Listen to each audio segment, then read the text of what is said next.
Hello friends, कैसे हैं आप सब लोग। मैं Manju Verma all in one blogs में आपका हार्दिक स्वागत करती हूं। आज जैसा कि एक नया टॉपिक पे हम लोग बात करेंगे, और जो हमारा नया टॉपिक है वो है नंबर अंदाजी। ठीक है, ये शायद आप लोग पहली बार सुन रहे होंगे, नंबर अंदाजी बहुत इम्पॉर्टेंट टॉपिक होने वाला है। और ध्यान से सुनिएगा कि नंबर अंदाजी क्या होता है। ठीक है, नंबर अंदाजी क्या होता है। यहाँ पे देखिए, आपको सामने दिखाई दे रहा होगा एक गांव का नक्शा बना हुआ है।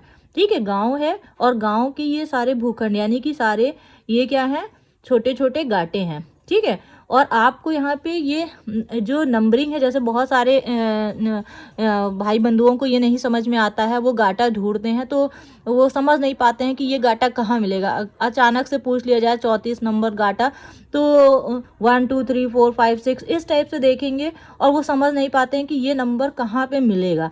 तो इसके बारे में जानते हैं कि ये गाटे कैसे भरे जाते हैं और इसकी आवश्यकता क्यों पड़ी। ठीक है, तो आइए इसको विस्तृत रूप से बात करते हैं कि नंबर अंदाजी क्या होती है। ठीक है, नंबर अंदाजी क्या होती है। यहाँ पे देखिए गांव का नक्शा जो है, तहसील लिखी हुई है लखनऊ, पैमाना जो लिखा हुआ है 16 इंच बराबर 1 मील। ठीक है, यहाँ मिसप्रिंट है 16 इंच बराबर 1 मील।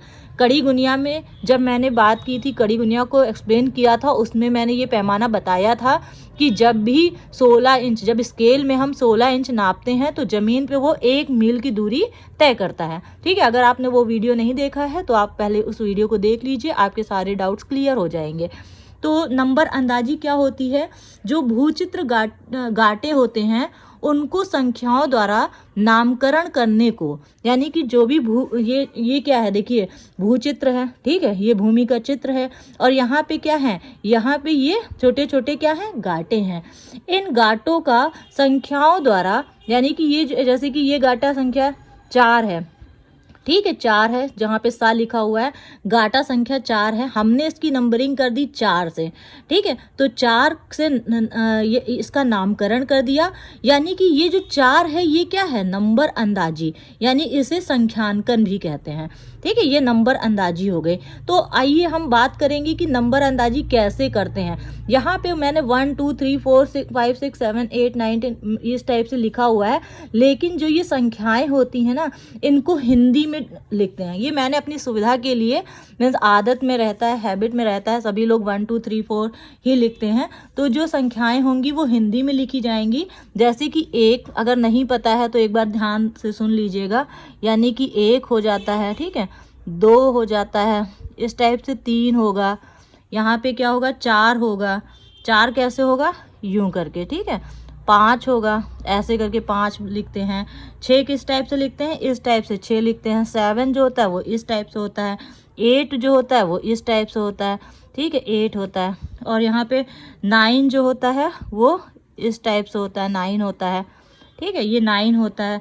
और यहाँ पे 10 किस टाइप से होता है, यानी कि जैसे 1 होता है उसको 0, यानी 1 के साथ 0। ठीक है, ये 9 होता है, ये 10 होता है। तो ध्यान दीजिएगा, ये 1 2 3 4 आप सभी लोग क्या कीजिएगा कि याद कर लीजिएगा। और जो यहाँ पे नंबरिंग मैंने 1 2 3 4 इस टाइप से की है, ये अपनी सुविधा के लिए की है। आप हिंदी में इसको लिख लेंगे। ठीक है, आप इसको हिंदी में लिख लेंगे। तो इसको ये जो नंबर अंदाजी होती है, ये हम क्या करते हैं, जैसे कि हमने पूरे भूचित्र का माप बना दिया। ठीक है, और किसी का क्या है कि किसी का जैसे कि खेत है। ठीक है, अब उसकी पहचान करनी है, मुझे बताना है कि वो खेत एग्जैक्ट किस लोकेशन पे है, उसका एग्जैक्ट क्या होता है, कुछ ना कुछ। जैसे कि बहुत सारे इंसान हैं और बहुत सारे इंसान, अगर नाम नहीं रखा जाएगा तो कन्फ्यूज़न क्रिएट हो जाएगी, किसी के बारे में एक आइडेंटिटी ही नहीं होगी। तो यानी कि एक ये क्या है, इसका नामकरण कर दिया गया है, इसको नंबरिंग दे दी गई है, यानी कि इसका एग्जैक्ट पोजीशन और लोकेशन बताने के लिए किस व्यक्ति का है, इसका स्वामित्व, इसका मालिक कौन है। ठीक है, इन सब चीज़ों को क्या किया जाता है, इन सब की सुविधा के लिए हमने क्या की है, इसकी नंबरिंग कर दी है। ठीक है, इसकी नंबरिंग कर दी है, यानी कि किसी गांव और क्षेत्र में प्रायः जो भूमि होती है उसकी आकृति हमेशा एक समान होगी। देखिए ये है, ठीक है, यहाँ पे ये स्क्वायर टाइप का है या रेक्टेंगल टाइप का है, तो लगभग एक ही जैसा है। अगर आप इनको संख्याएं नहीं देंगे तो क्या होगा, इनमें भ्रम की स्थिति आ जाएगी, और यानी एक समान है, इनकी आकृतियां एक समान है, इस टाइप से क्या होगा, भ्रम की स्थिति आ जाएगी। हमें कोई भी गाटा बताना होगा, कोई भी किसी का खेत है, किसी का प्लॉट है, उसको बताने के लिए हमें क्या करना, बहुत टफ हो जाएगा। और इस भ्रम को दूर करने के लिए हम क्या करते हैं, गाटों और मैदान पर सही पहचान कायम करने के लिए अंकीय रूप प्रदान कर देते हैं। ठीक है, और इसी को हम क्या कहते हैं, इसी को हम नंबर अंदाजी कहते हैं। शायद आपको समझ में आया होगा। और इसकी जो कुछ लोग सोच रहे होंगे, अभी भी सोच रहे होंगे कि इसकी ज़रूरत क्या पड़ी, इसका लाभ क्या है। तो खेत खोजने में सुविधा हो जाती है। जब भी हम किसी गांव में गए तो हमें पता है कि हमारा गाटा संख्या 5 है, हमारा गाटा संख्या 10 है, तो हम क्या करेंगे, मैप से किस डायरेक्शन में है, कहाँ पे है, ठीक है, ये पता चल जाएगा और हमें सुविधा हो जाएगी। ठीक है, खेत खोजने में सुविधा हो जाती है। नंबर अंदाजी जो होता है समस्त भूमि अभिलेखों का मूल आधार माना जाता है। ठीक है, इसके बिना अभिलेख जो हैं, वो अभिलेख पत्र जो होते हैं वो अपूर्ण माने जाते हैं। यानी कि जब इसकी नंबरिंग ही नहीं है, हमारे खेत का कोई नाम ही नहीं है, तो क्या होगा, यानी कि ये जो अभिलेख हैं यानी कि वो अपूर्ण हैं। ठीक है, आइए आगे समझते हैं और इसके बारे में पूरी विस्तृत रूप से जानकारी प्राप्त करते हैं। ध्यान दीजिएगा, जब भी हम नंबर अंदाजी करेंगे उसके लिए कुछ रूल्स होते हैं। ठीक है, इसके लिए क्या है, रूल्स हैं, और इन रूल्स को अगर आपने बहुत ध्यान से समझ लिया तो नंबर अंदाजी करना बहुत आसान हो जाएगा। ठीक है, हमेशा जब भी नंबर अंदाजी करेंगे, हमेशा, ठीक है, उसकी जो दिशा होगी, स्टार्टिंग करने की जो दिशा होगी वो हमेशा उत्तर पश्चिम दिशा होगी। देखिए, दिशाएं जो होती हैं वो 4 होती हैं। ठीक है, मेन जो दिशाएं होती हैं वो 4 होती हैं, यानी कि ये पूरब होता है, ये पश्चिम होता है, ये पश्चिम होता है, इधर उत्तर होता है, और इधर हमेशा दक्षिण होता है, इधर हमेशा दक्षिण होता है। अगर इनके बीच में जो दिशाएं होती हैं उनको अगर देख लिया जाए तो ये दक्षिण पूरब होती है, ये दक्षिण पूरब होती है, ये कौन सी होती है, उत्तर पूरब होती है, ये उत्तर पूरब होती है, ये दक्षिण पश्चिम होती है। ठीक है, ये दक्षिण पश्चिम होती है, और ये दिशा कौन सी होगी, उत्तर पश्चिम दिशा होगी, पश्चिम दिशा होगी। ठीक है, ये उत्तर पश्चिम दिशा होगी। तो जब भी हम स्टार्टिंग करेंगे नंबर अंदाजी की, उसकी दिशा हमेशा उत्तर पश्चिम दिशा होगी। कौन सी होगी, उत्तर पश्चिम दिशा होगी। यानी कि जो स्टार्टिंग होगी 1 की वो होगी हमेशा क्या होगी, उत्तर पश्चिम दिशा से। तथा जब भी हम समाप्ति करेंगे, जब नंबरिंग करते हुए हम पूरा चले आएंगे, जो समाप्ति होगी वो हमेशा दक्षिण पूर्व दिशा, यानी दक्षिण पूर्व दिशा ये वाला एंड है। स्टार्टिंग यहाँ से होगी और एंडिंग यहाँ से होगी। ठीक है, यानी कि जो लास्ट गाटा संख्या है वो है 36। ठीक है, याद रखिएगा, स्टार्टिंग हमेशा कहाँ से होगी, उत्तर पश्चिम दिशा से, और जब समापन करेंगे तो हमेशा दक्षिण पूर्व दिशा में समापन करेंगे। ठीक है, नंबर अंदाजी शुद्ध और स्पष्ट होनी चाहिए हमेशा, यानी एक क्लियरिटी होनी चाहिए, और हमेशा छोटा और मिडिल में भरना चाहिए। इसकी संख्या जैसे 1 है, 1 जो है हिंदी में लिखेंगे, 2 भी हिंदी में लिखेंगे, 3 भी हिंदी लिखेंगे, सब कुछ हिंदी में लिखेंगे, और स्पष्ट होना चाहिए वो, और हमेशा क्या होना चाहिए, शुद्ध होना चाहिए, और मिडिल में होना चाहिए, हमेशा सेंटर में होना चाहिए। किसी अंक की पुनरावृत्ति नहीं होनी चाहिए, यानी कि क्या है, कभी भी कोई अंक रिपीट नहीं होगा, यानी कि 1 2 2 3 3 4 इस टाइप से नहीं होना चाहिए, एक सीक्वेंस मेंटेन होना चाहिए। ठीक है, कोई भी खेत बिना नंबर अंदाजी किए हुए छूटना नहीं चाहिए। ये नहीं कि आप नंबर अंदाजी नहीं कर रहे हैं, मन कर रहा है तो इसको संख्या दे रहे हैं, ठीक है, मन नहीं कर रहा है तो छोड़ दे रहे हैं, तो ऐसा नहीं है। यानी कि कोई भी खेत जो है बिना नंबर अंदाजी किए हुए छूटना नहीं चाहिए। नंबर अंदाजी के दौरान संख्या का अंतर समान होना चाहिए। ठीक है, जैसे जब भी नंबर अंदाजी कर रहे हैं तो यहाँ पे देखिए संख्या का अंतर क्या है, समान है। 1 के बाद 2 है, 2 के बाद 3 है, 3 के बाद 4 है, 4 के बाद 5 है, यानी कि सबके बीच में क्या है, डिफरेंस 1 1 का गैपिंग है। ठीक है, 1 1 का डिफरेंस है। यानी नंबर अंदाजी क्या है, नंबर अंदाजी के दौरान संख्या का अंतर समान होना चाहिए। नंबर अंदाजी पूर्व दिशा की ओर चलते हुए ग्रहण की जाती है। यानी देखिए, जब आपने नंबर अंदाजी स्टार्ट की तो कहाँ से की, पूर्व दिशा की ओर। ये देखिए 1 2 3 4 5 6 7 8, ठीक है, ध्यान रखिएगा। अभी ये आपने ये सोचा होगा कि यहाँ पे 4 कर दिया, यहाँ पे 5 क्यों नहीं किया, यहाँ पे 5 क्यों कर दिया। तो अभी जब पूरे रूल्स आप पढ़ लेंगे ना और समझ जाएंगे तो आपको खुद ये चीज़ समझ में आ जाएगी कि मैंने यहाँ पे नंबर अंदाजी इस टाइप से क्यों की है। ठीक है, और आपने नक्शे में देखा होगा आपको एक गाटा इधर होता है, दूसरा गाटा इधर मिल जाएगा।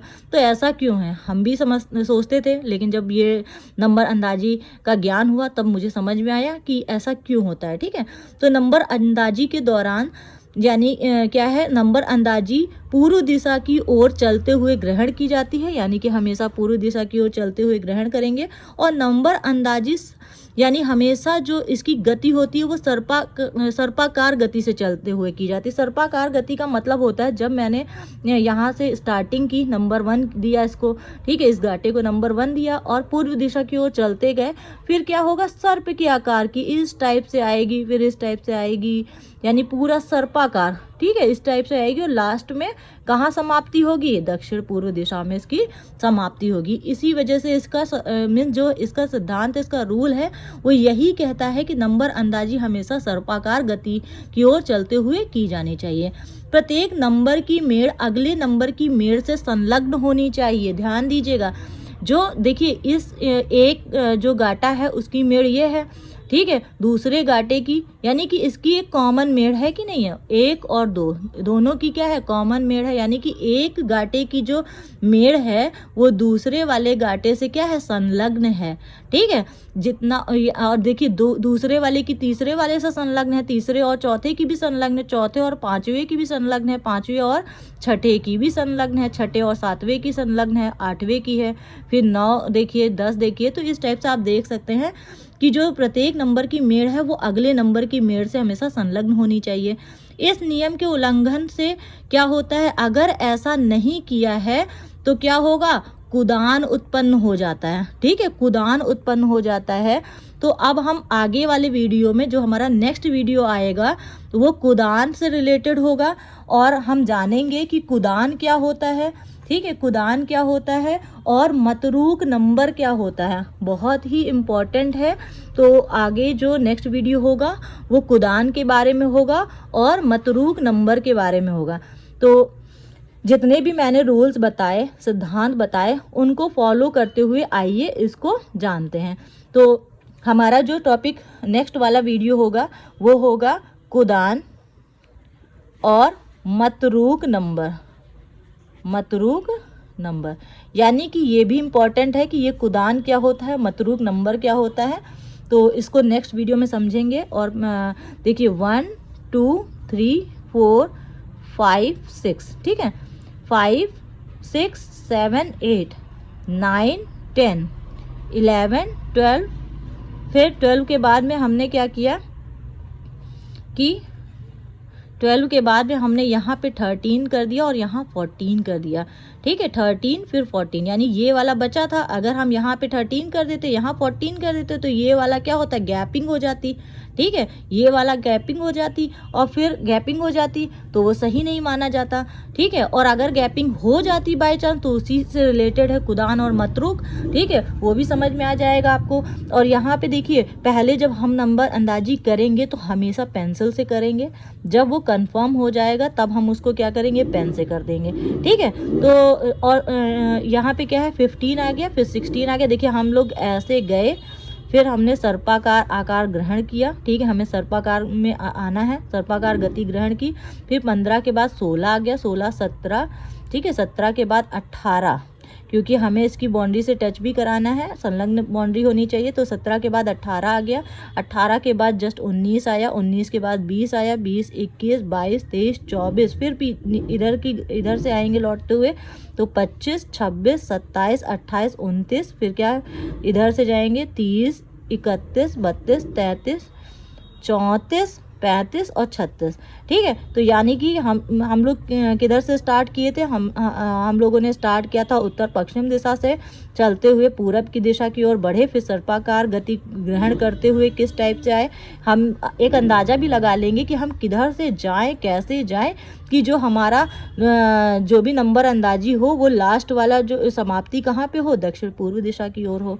तो इस टाइप से कई प्रैक्टिस सेट आपको मिल जाएंगे मार्केट में, और आप क्या कर सकते हैं, ट्रेसिंग पेपर के माध्यम से इसको ट्रेस करेंगे, और उसमें क्या करेंगे, ये आपका भूचित्र कार्य का एक पेपर भी होता है, और आपको ये जानना भी बहुत आवश्यक है, क्योंकि प्रत्येक लेखपाल के पास में उसके क्षेत्र का, गांव का नक्शा होता है, और उसमें क्या होता है कि घाटों का की नंबरिंग होती है, उसको हम आसानी से, सरलता से पहचान कर लेंगे, और किसी भी घाटे को ढूंढना भी बहुत आसान हो जाएगा। तो इसी वजह से मैं ये वीडियो लेके आई, और ये बहुत ही हेल्पफुल होगी। अगर ये वीडियो आपको पसंद आए तो प्लीज़ इसे लाइक कीजिएगा, ज़्यादा से ज़्यादा शेयर कीजिएगा, और मेरे चैनल को सब्सक्राइब कीजिएगा। Thank you so much.